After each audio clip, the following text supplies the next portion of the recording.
Buongiorno, benvenuti alla TG Sicilia, le principali notizie. Nostra testimonianza dalla Spagna flagellata dall'alluvione, la pioggia di un anno caduta in 8 ore ha causato più di 95 morti e 120.000 sfollati.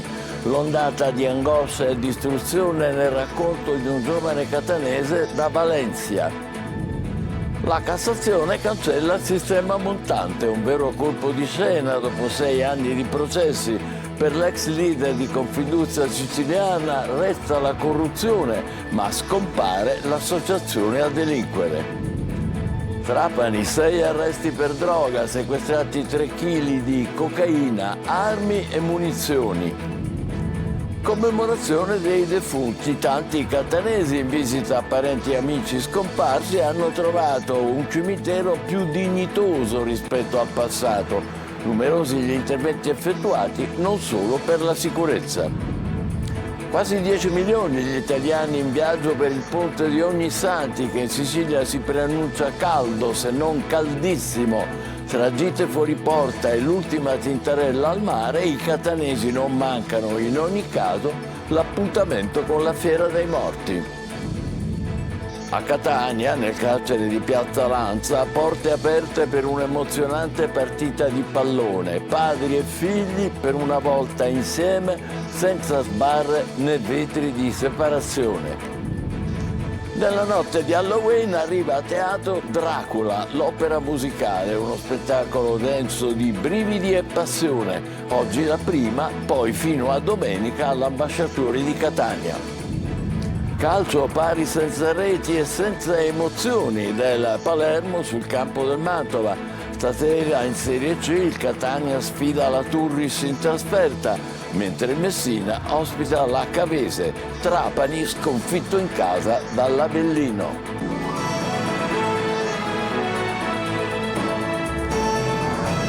Bentrovati. Il disastro in Spagna con la violenza di un nubifragio senza precedenti. Mentre continua la ricerca dei dispersi e il bilancio dei morti si aggrava, ci siamo messi in contatto con alcuni siciliani che in quelle ore disperate si trovavano proprio nelle zone più colpite. Adelaide Barbagallo. Ponti distrutti, strade chiuse, manca l'acqua e la luce. L'apocalisse di vento, acqua e fango ha trascinato ogni cosa, ha provocato un centinaio di morti e un numero imprecisato di dispersi. Valencia è una città in ginocchio. Nella città spagnola anche tanti siciliani. Per l'Erasmus, 33 studenti degli istituti superiori Radice e Capizzi di Bronte e Medi di Randazzo e 2 docenti si trovavano lì. Dovevano rientrare 3 giorni fa in Sicilia, ma non possono. Tantissima la paura. Impossibile raggiungerli. Sono chiusi nelle case delle famiglie che li stanno ospitando. La dirigente dell'istituto Radice si è rivolta alla Farnesina. Stiamo cercando di riprogrammare il loro rientro, ovviamente in sicurezza, e questo lo faremo quando cesserà l'allerta. Ma ci sono tanti siciliani che vivono e lavorano a Valencia, tra loro Simone Caltabiano. Ci sono tutti i supermercati vuoti, le situazioni di molte strade principali che collegano a Valencia centro sono tra virgolette distrutte. Sono crollati ponti, strade sono quasi impercorribili, quindi anche il collegamento con Valencia è un po' bloccato in questo momento. Ecco. L'emergenza non è finita, sono oltre 1000 i soldati impegnati nelle ricerche delle persone che tuttora mancano all'appello. Conosco amici miei italiani, siciliani. Per fortuna stanno tutti quanti bene, però conosco molta gente, i miei colleghi, soprattutto comunque della zona valenziani, che hanno moltissimi parenti, amici dispersi. Ci sono tantissime zone dove non hanno acqua, non hanno luce, quindi probabilmente non hanno modo di essere, tra virgolette, di farsi contattare. Una catastrofe davvero senza precedenti. Torniamo in Italia. La Cassazione smonta il sistema montante. Un vero colpo di scena dopo 6 anni di processi. Per l'ex leader di Confindustria Siciliana resta la corruzione, ma scompare l'associazione a delinquere. Luca Ciliberti. Un vero e proprio colpo di scena che smonta, o meglio ridimensiona, la figura dell'ex presidente di Confindustria Sicilia e vicepresidente di Confindustria Nazionale Antonello Montante, assolto in Cassazione dall'accusa di associazione a delinquere finalizzata alla corruzione. Di fatto, adesso i giudici cancellano con un colpo di penna quello che tutti conoscevano come il sistema Montante. Quel che è certo è che lui annotava e conservava tutto, dossier su dossier, che mettevano insieme relazioni e appoggi politici, istituzionali ed economici che secondo le accuse sarebbero serviti a colpire gli avversari. Un personaggio, si scoprirà in seguito, Montante costruito ad arte: 2 false lauree, una falsa fabbrica di biciclette, una falsa aurea di paladino dell'antimafia. In pochi anni aveva messo in piedi una rete di influenze, anche attraverso uomini dei servizi segreti, delle istituzioni e investigatori in prima linea nella lotta alla mafia, fatto di ricatti, segreti e informazioni riservate, tanto da riuscire a creare un governo parallelo in Sicilia per gestire la spartizione dei fondi alle imprese e disporre delle carriere di politici e uomini delle istituzioni. In primo grado la sentenza di condanna era stata pesantissima, 14 anni con il rito abbreviato, in appello ridotta a 8. Per la Cassazione invece Montante non era né il capo né parte di un sistema di spionaggio organizzato. I giudici hanno disposto quindi un appello bis per il ricalco della pena per i reati di eccesso abusivo compiuti dopo il 2014 e di corruzione, in fattispecie per le quali è stata dichiarata irrevocabile la responsabilità penale. Il giorno in cui venne arrestato, Montante distrusse una ventina di pendrive e decine di documenti che non arrivarono mai in mano alle forze dell'ordine. Saranno adesso le motivazioni a chiarire gli aspetti dell'ultima sentenza. A Trapani sequestrati 3 kg di cocaina, armi e munizioni nascosti in alcuni appartamenti del quartiere popolare di Villa Rosina. 6 arresti. La droga, immessa nel mercato clandestino, avrebbe fruttato 1 milione di euro. Laura Spanò. 6 arresti per droga, sequestrati 3 kg di cocaina, 100.000 euro in contanti, armi e munizioni. E questo è il bilancio di un'attività portata a termine dai carabinieri di Trapani nel quartiere popolare di Villa Rosina. 5 le persone finite in carcere, 1 ai domiciliari. La cocaina sequestrata, una volta immessa nel mercato, avrebbe fruttato 1 milione di euro. I militari hanno notato delle persone con precedenti per droga davanti a un'attività commerciale del quartiere di Villa Rosina e hanno così pensato di identificarli tutti. Ai carabinieri però non è sfuggito che il più giovane del gruppo cercava di disfarsi di 3 buste in cellofan lanciandole poco lontano dal luogo dove si trovavano. I carabinieri le hanno raccolte e hanno scoperto che contenevano 1,5 kg di cocaina ora sequestrata. A quel punto tutti i presenti sono stati perquisiti e si è così scoperto che il 50enne calabrese aveva con sé 3 buste piene di contanti per un valore di 22.000 euro. L'attività dei militari è proseguita nelle abitazioni dei 6 fermati, scoprendo che a casa del 37enne c'erano 2 pistole calibro 7,65 con matricola a brasa, circa 150 cartucce, un bilancino di precisione e altri 2 kg di cocaina. A casa del 18enne invece i carabinieri hanno recuperato 100.000 euro in contanti. 5 degli arrestati si trovano ora nel carcere di Trapani, il 18enne incensurato e ai domiciliari. Commemorazione dei defunti. I tanti catanesi in visita a parenti e amici scomparsi hanno trovato un cimitero più dignitoso rispetto al passato. Numerosi gli interventi effettuati, non solo per la sicurezza. Tonino De Mana.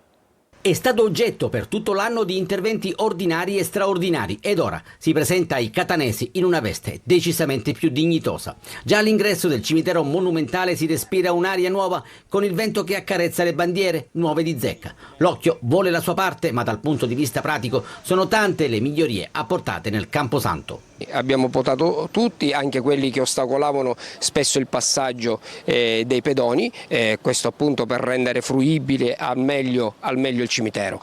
Vorrei sottolineare anche la pulizia, perché abbiamo fatto un intervento importante di pulizia che cercheremo di mantenere sia durante la 3 giorni e anche successivamente. Difficile elencare i tanti interventi effettuati in un anno? Sono stati portati a termine diversi interventi manutentivi sulla strada, sui bagni, sulle luci votive, su tutta una serie di settori che stanno garantendo per adesso, anche sull'impianto idrico, stanno garantendo al cimitero il giusto decoro. Non si può assolutamente svolgere l'attività solo in prossimità della festa, bisogna avere un'attenzione continua durante tutto l'anno e questo è quello che stiamo cercando di fare.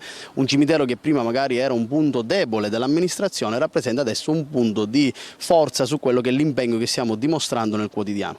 Da domani, in vista del clou della ricorrenza dei defunti, scatta un piano straordinario di viabilità con molte strade strade che saranno interdette al traffico. 4 auto del comune saranno a disposizione per accompagnare i disabili, mentre AMTS potenzierà i bus navetta interni e le frequenze delle corse dirette con l'aggiunta di altre linee con percorsi speciali. Il cimitero rimarrà aperto dalle 7 alle 17.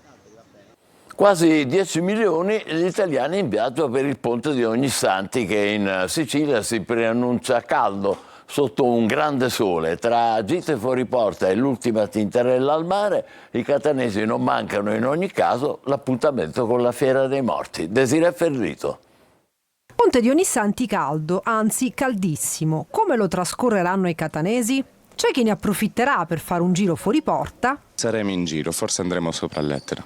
E chi non ci pensa proprio all'idea di archiviare l'estate. Qui l'estate non finisce mai. No, assolutamente. Aspettiamo fino a fare il bagno fino a dicembre, fino a Natale. Catania forever, San Giovanni di Cuti forever, il mio motto. Secondo le stime di Confcommercio saranno quasi 10 milioni gli italiani in viaggio per Ognissanti, l'unico vero ponte autunnale che prevede il calendario quest'anno, ma i catanesi per la maggiore resteranno in città. No, per il momento niente di programmato. Rimango in città. Con mio figlio, il mio dolce cagnolino che poi è come il figlio piccolino. Ho trovato una ricetta per fare dei biscotti un po' particolari. Preferisco farmi le belle settimane fuori porta in assenza di eventi tipo questo che coinvolgono, sì, assolutamente. Uno degli appuntamenti tradizionali in diverse città è la Fiera dei Morti. In Sicilia le più famose sono Catania e Palermo, un'occasione per trascorrere del tempo in famiglia tra bancarelle e degustazioni. Gli amanti dell'arte ne approfitteranno per visitare i luoghi più storici. Tutti i musei saranno aperti gratuitamente nella giornata di domenica. Ad arricchire la scelta la festa più paurosa dell'anno. Le vetrine si colorano di zucche, dolcette e ragnatele, fanno da contorno alla festa di Halloween, che si colloca proprio in mezzo al ponte di Ognissanti. A Catania il carcere di Piazza Lanza apre le porte per un giorno ai figli dei detenuti, una partita di pallone per vivere sane emozioni e qualche ora insieme. Giusy Lazzara. Mani che si intrecciano, abbracci e qualche lacrima. Padri e figli per una volta insieme, senza le sbarre né vetri di separazione. Uniti dietro un pallone. Il campo di calcio non è uno qualunque. Siamo dentro il carcere di Piazza Lanza a Catania. Per un giorno i detenuti incontrano i familiari fuori dalle stanze dei colloqui. È un'emozione bellissima, anche perché è un posto dove noi c'è sofferenza, però qua non la dimostriamo. Anche perché è più bello dei colloqui, perché sei vivo qua, giochi, sono cose belle queste qua, servono anche per noi per cambiare dentro. Un momento, 2 orette che siamo liberi, che stiamo un'ora con la famiglia, è una cosa bellissima, che hanno fatto l'istituto di Piazza Lanza. C'è un'aria distesa sotto l'occhio vigile degli agenti della polizia penitenziaria. Grandi e piccoli corrono per il campo di calcio. Qualcuno si sbuccia un ginocchio. Per un bambino avere un genitore detenuto è sicuramente un evento molto stressante. È stressante il momento del distacco, ma lo è altrettanto il momento in cui si avvicina a lui per fare un colloquio. Per questo da un po' di anni abbiamo cercato di creare dei momenti dove si possa recuperare uno spazio di quotidianità. La partita con papà è stata ideata dall'Associazione dei Bambini Senza Sbarre, che si occupa di tutelare i diritti dei minori con genitori detenuti. Il contatto che facciamo attraverso anche lo spazio giallo, con dei giochi, con dei colori, realizzando dei disegni, per loro è importante. L'iniziativa fa parte della campagna Non un mio crimine, ma una mia condanna. Gibellina, nel Trapanese, sarà capitale italiana dell'arte contemporanea nel 2026. La città, ricostruita dopo il terremoto del 1968, è stata prescelta tra 23 concorrenti. Lo ha annunciato il ministro della Cultura Giuli e un urlo di festa si è levato stamattina alla notizia nell'aula consiliare di Gibellina, gremita di persone. Palermo, stipendi bassi e contratti non rinnovati. Il mondo della scuola protesta, la CGIL è in piazza, rivendichiamo un contratto giusto e un lavoro stabile. Marco Gullà. Dobbiamo dire basta È il momento in cui dobbiamo alzare la testa e dobbiamo farci sentire. Sono arrivati da tutte le province siciliane per manifestare davanti alla prefettura di Palermo. Il personale scolastico, universitario e della ricerca ha incrociato le braccia per 24 ore, aderendo allo sciopero generale indetto dalla FLC-CGIL. Le principali motivazioni della protesta sono la richiesta di un rinnovo contrattuale adeguato all'inflazione e la stabilizzazione del precariato che affligge un lavoratore su 4. Noi oggi siamo qui intanto per protestare e per accendere i riflettori sul mondo della scuola, della formazione, dell'istruzione e della ricerca, perché è uno di quei settori che maggiormente pagano dalle politiche economiche che i governi stanno mettendo in atto in questi anni. Stipendi bassi e tagli, la scuola così viene distrutta, dicono i manifestanti.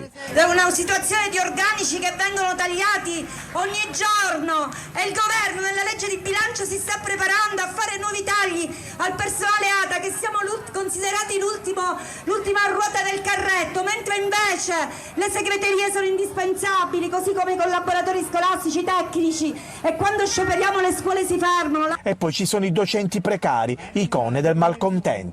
Sono una precaria ancora, ci sono vari nodi da sciogliere nel precariato. Quello che mi preme di più è il sacrificio che faccio, ma a nome di tutti gli altri, pure lo dico, di tutti gli altri precari, come ogni anno cambiare scuola, non esserci la continuità, soprattutto per i bambini, in questo caso, i bambini e le bambine che hanno la disabilità. È ufficiale il trasferimento di Bluetech al gruppo Pelligre Italia. A annunciarlo con un post sui social il ministro delle imprese Urso. Un giorno importante per la Sicilia, un segnale significativo per la politica industriale del paese, ha scritto il ministro. Termini Imerese può tornare a essere un polo produttivo grazie a un investimento estero con una soluzione per tutti i lavoratori da 13 anni in cassa integrazione. E adesso una storia che si è appresa nelle ultime ore. Un uomo di 85 anni in stato confusionale si aggirava a piedi sull'autostrada A18 in direzione Messina, vicino allo svincolo di Giarre, e l'anziano camminava da una parte all'altra della carreggiata in un tratto pericoloso, in piena curva, sotto gli occhi increduli degli automobilisti che sfrecciavano a alta velocità. Nelle immagini vediamo il provvidenziale intervento della polizia stradale, vedete il lampeggiante sulla destra, che l'ha soccorso e ha accompagnato l'uomo in ospedale. Lui si era allontanato dalla struttura in cui era ospitato. Nella notte di Halloween arriva a teatro Dracula, l'opera musicale, una storia senza tempo di amore e morte che coinvolge il pubblico in uno spettacolo denso di brividi e di passione. Oggi la prima, poi fino a domenica al Teatro Ambasciatori di Catania, nel backstage dello show con Eva Spampinato.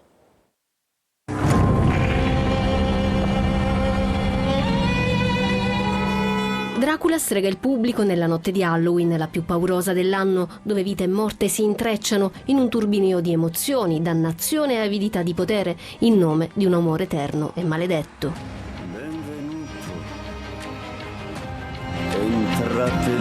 Canini insanguinati, vestiti ottocenteschi strappati dagli spuntoni delle bare di legno, sangue.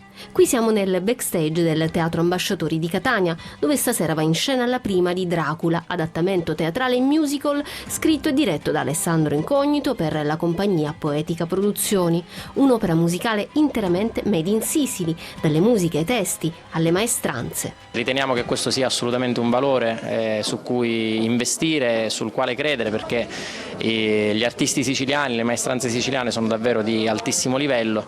La cifra stilistica del Dracula di Incognito è l'esperienza teatrale totalmente immersiva per il pubblico, tra brividi e passioni, e non mancheranno le sorprese, sbucare letteralmente dal buio. L'immaginario collettivo è sempre stato molto affascinato da questo, da questo argomento, no? Amore e morte, vampiri, sangue, orrore e quant'altro. Senz'altro un argomento poco, almeno qua nel territorio, poco frequentato e quindi abbiamo ritenuto potesse essere una novità interessante per il pubblico. Una storia che ha attraversato gli oceani del tempo, per dirla con Bram Stoker, e che rimarrà in scena fino a domenica 3 novembre.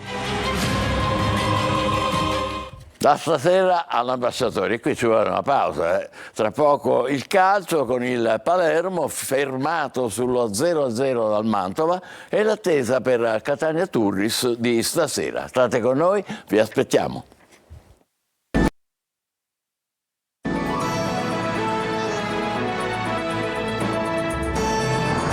Eccoci con il calcio, pari senza gol per il Palermo a Mantova, 0-0 e pochissime occasioni. Il Palermo accarezza il vantaggio nella ripresa, ma ha anche rischiato di perdere. Marco Gullà.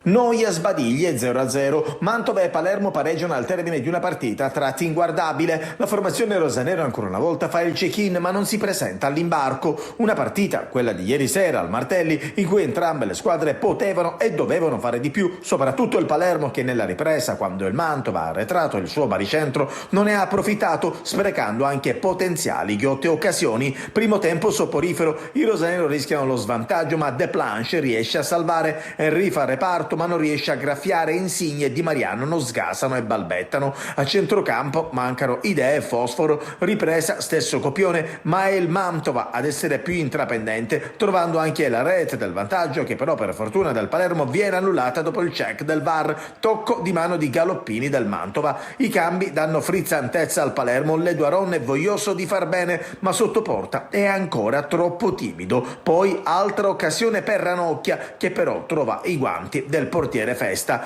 Mantova che aspetta e prova a ripartire ma è a Poix ad avere la grande occasione per il vantaggio, anziché però servire Verre tutto solo decide di tirare malamente, palla al lato. Poi nel finale Mantova ad un passo dal gol con Aramu, 0-0, decollo ancora una volta mancato per il Palermo. Il Catania cerca oggi a Torre del Greco di riprendere il cammino interrotto bruscamente con il Latina. Turnover per Toscano. Marco Carli. Sulla strada che delinea il percorso di crescita servono risposte. Come ha detto Toscano nella conferenza stampa del pre-partita, oggi a Torre del Greco il Catania, dopo aver fatto autocritica in seguito alla sconfitta con il Latina, cerca di ritrovare la retta via. Dobbiamo essere noi, dobbiamo essere il Catania, quello che in molte partite il Catania ha dimostrato, uno spirito di squadra, un'anima, una concentrazione. Allo Stadio Liguori stasera, con inizio alle 20:45, Toscano deve fare a meno, oltre che dei tre lungodegenti del centrocampo, anche di D'Andrea dopo la botta rimediata con Latina e Lunetta per un problema muscolare, e fa i conti con le 3 partite in 8 giorni, la sfida di domenica con il Messina. Formazione iniziale con pochi dubbi in difesa e qualche alternativa fra centrocampo e attacco con Stoppa, Quaini e Luperini che si candidano. Di fronte a una squadra reduce da 3 risultati utili consecutivi che segna col contagocce ma che subisce poco. È molto dinamica, molto verticale, molto di seconde palle, sul suo campo trova quei vantaggi che su un sintetico una squadra può avere. Turris Catania sarà seguita come sempre da Telecolor, la diretta con collegamenti dallo stadio comincerà mezz'ora prima dell'avvio del match per concludersi con le interviste ai giocatori e al tecnico del Catania. E stasera è in campo anche il Messina alla San Filippo contro la Cavese. I giallorossi puntano a cancellare la debacle di Avellino. Il Trapani, sconfitto per 2-1 al Provinciale, da un Avellino più concreto e lanciatissimo in classifica. Franco Cammarasana. Si ferma a 9 partite la serie utile del Trapani, sconfitto per 2-1 al Provinciale, da un Avellino sempre più lanciato all'inseguimento del Benevento, con 6 vittorie ed un pari da quando c'è in panchina Raffaele Biancolino. Il Trapani ci ha provato a rifarsi dopo la delusione per il pareggio di domenica a Monopoli. Per tutto il primo tempo ha spinto sull'acceleratore, conquistando 13 angoli, ma senza esito e con poca precisione nelle conclusioni dei vari Lescano, Caric e Carriero. Al 38esimo è andato anche in gol con Celiento, ma l'arbitro ha annullato per fuorigioco. L'Avellino invece di angoli nel primo tempo ne ha conquistati solo 3, ma sugli sviluppi del terzo, al 43esimo, di testa Gori ha portato l'Avellino in vantaggio. Il Trapani ha accusato il colpo e nella ripresa al 13° ha subito la seconda rete, stavolta con Patierno che si è procurato un rigore facendosi agganciare da Seculin. Poco lucida la reazione del Trapani che al 43° comunque ha accorciato le distanze con Lescano, ma era ormai troppo tardi per raddrizzare la partita. Noi ci fermiamo qui, appuntamento per la prossima edizione alle 20, grazie per averci seguito, buon pomeriggio.